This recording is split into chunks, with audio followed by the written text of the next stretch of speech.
Jared Kushner, former president's son-in-law, of course, weighed in on Governor Ron DeSantis' decision to fly dozens of migrants to Martha's Vineyard last week. Here's what Kushner said.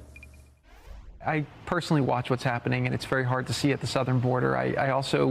We have to remember these are human beings, they're people, so seeing them being used as political pawns one way or the other is very troubling to me.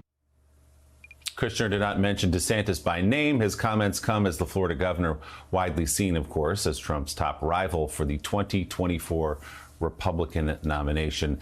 Gene Robinson, do you read anything into that? Jared Kushner saying it's very troubling to see migrants used as pawns. That's probably not the majority position on that show where he was talking.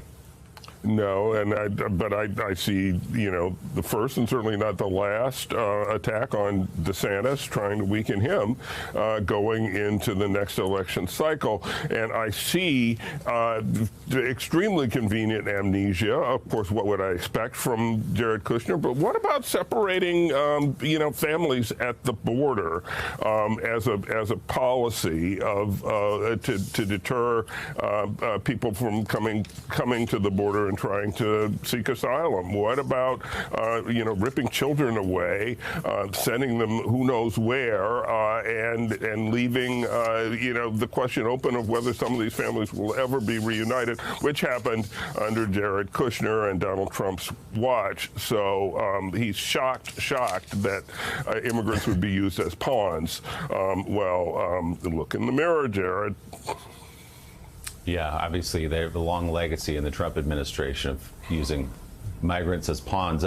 Mark Leibovich, let's just take a step back, and we're talking about here Jared Kushner, who obviously talks to the former president quite a bit, perhaps taking a swipe there at Governor DeSantis. You've studied Donald Trump. You've written a book, a best-selling book about this Republican Party. What happens from here? Is there any chance Donald Trump does not run for president? And if he decided not to run, how relieved would many of the characters in your book be?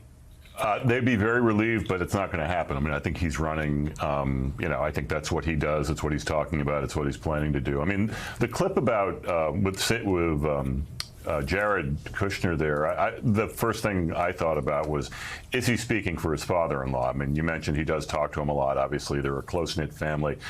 Is he channeling him in some ways? And I have to think he is probably channeling a sentiment that his father-in-law has, which is he's got to be sick of seeing all the attention Ron DeSantis is having. I mean, Donald Trump is not one for sharing the front and center spotlight, and he's been pretty, I think for him, pretty demure in talking or going after DeSantis at all. I mean, I think he's sort of pretending he hasn't existed, but at some point he's going to come out of the shadows and take some shots at him, and I was wondering if that was in any way related to that. But no, I think in the bigger picture, I mean, Trump is going to run. There's no way he's going to step aside for Ron DeSantis. And at some point, the party is going to, maybe have to make a choice on Trump, and, is DeSantis a better option for them? And it could be a pretty, interesting race, but I don't think Trump is going to step aside.